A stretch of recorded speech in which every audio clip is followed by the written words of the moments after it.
Hello everyone, welcome back to the channel. Today I'm going to be showing you how to mine the new red exotics that got introduced in the New Frontiers DLC. So getting the red exotics now is a lot more time consuming than getting the purple exotics. And it's a lot more expensive as well. You cannot just drop down to the planet with your IC1 extractor and just have at it. I'm going to go through all of the steps you need to do to get the red exotics. And then the process, what you've got to do after you've gotten the exotics. As always, if you do find this guide helpful, make sure you leave a like on the video and subscribe to the channel. It's absolutely free and it really does help the channel's growth. Okay, so the first step you have to do when you want to get the new red exotics is get to tier 4. Once you are at tier 4, there's two items you're going to need. The first one being is the organic residue cleanser. Now, I've done a full video already on this, so feel free to go and check that out. I'll leave it down in the pinned comments. And also the exotic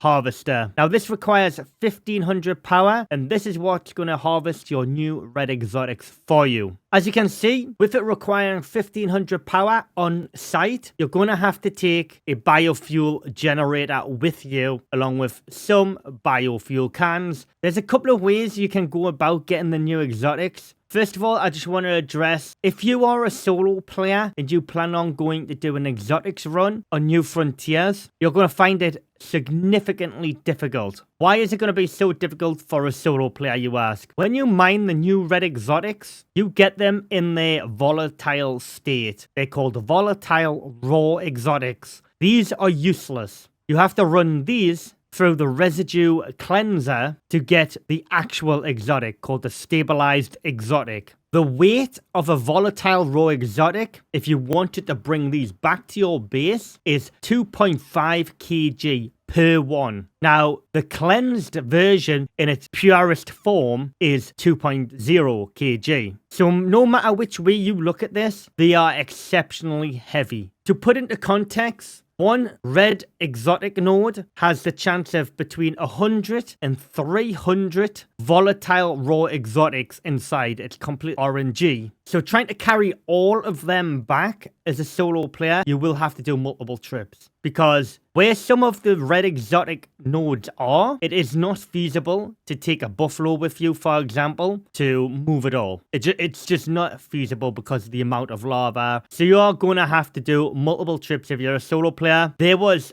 3 of us doing this, and we could just barely carry all of the exotics back, and we are overburdened the entire way. Once you have located your red exotic, it will look like this. It looks like a purple tree, which is like infected with purple stuff.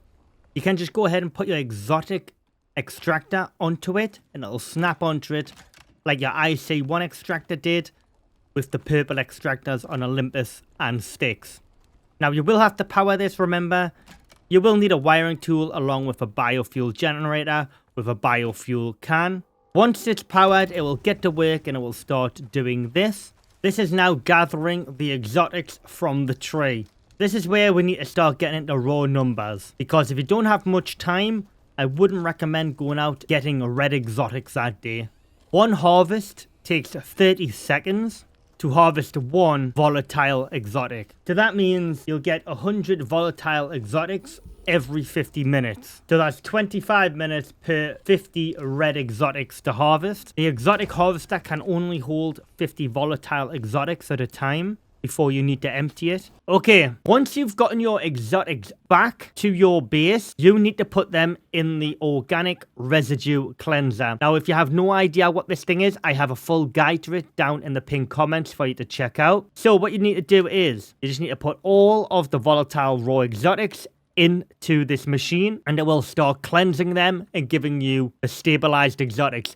These are the things you need to send back up to space so you can get paid. So let's start getting into numbers a little bit. One volatile raw exotic, once it's cleansed in the organic residue cleanser, you'll get 2 stabilized exotics. 1 in, 2 out. and it takes 1 minute to clean one volatile exotic. Once you have cleansed all of the raw exotics and you're ready to launch them back up to space, you are going to need an orbital exchange interface. These are craftable on the crafting bench, and it's going to cost you 10 wood, 8 rope, 7 iron ingots, and 7 copper ingots. So what you need to do is come to your orbital exchange interface, press F. Yeah, you want to hit this button, and it's going to drop you a dropship for your exotics. So let's go ahead and request this.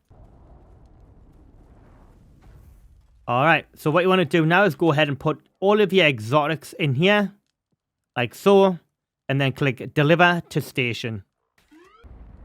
Once your ship is taken off, it will appear on the left-hand side, your exotics have been delivered to the station, like so. So what I would recommend is taking a 2x2 aluminium little base with you as well. Aluminium is super light, and it's on par with stone now in terms of raw stats. So aluminium is really beneficial for this kind of run now for red exotics. Super light, and it will pretty much keep you safe. So what you want to do is take a 2x2 aluminium with you, biofuel generator, wiring tool, and your exotic harvester for your red exotics. There is a second method of getting the exotics. Personally, I wouldn't do it this way. You can take the organic residue cleanser with you, along with the water pump, the watering tool, the wiring tool, the biofuel generator, the exotic harvester. If you want to go down that route, you're a better person than me, especially if you're doing this solo, because even doing that with a group would be a right pain, because you've got to carry all of that stuff and all of your exotics back as well. And like I said before, trying to get a mount into some of the dangerous situations you're going to probably get into, navigating around the lava biome, pretty much not viable. That is the second option. Another thing is, there's 2 ways you can locate the red exotic nodes easy.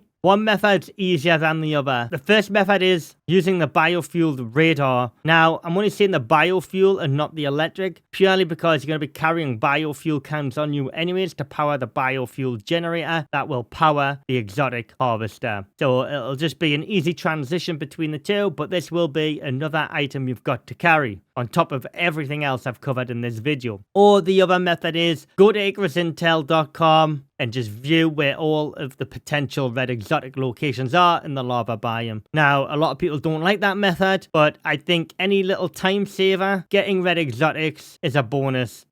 Alright guys, thanks for watching. I have tried to give you as much detailed information regarding the red exotics as possible. It is very time consuming, and it's going to be really difficult for solo players, especially newer players to the game, to get a handle on this. So what I'm going to do is, I'm going to do more exotic runs than ever for the community than I ever did with the purple exotics, so you can get your hands on the new workshop gear easier. Let me know down in the comments what you think of the process of getting red exotics is like. Personally, I kind of like the change. It makes it a little bit more challenging. You have to get all the way to tier 4, and then you gotta go to the lava biome and get them. If you found this guide helpful, make sure you do leave a like on the video, subscribe to the channel if you haven't already. Them 2 things are absolutely free, and they greatly do help out the channel. As always, I just want to say a massive thank you to my YouTube and Ko-Fi monthly members who make all of these videos possible for you guys.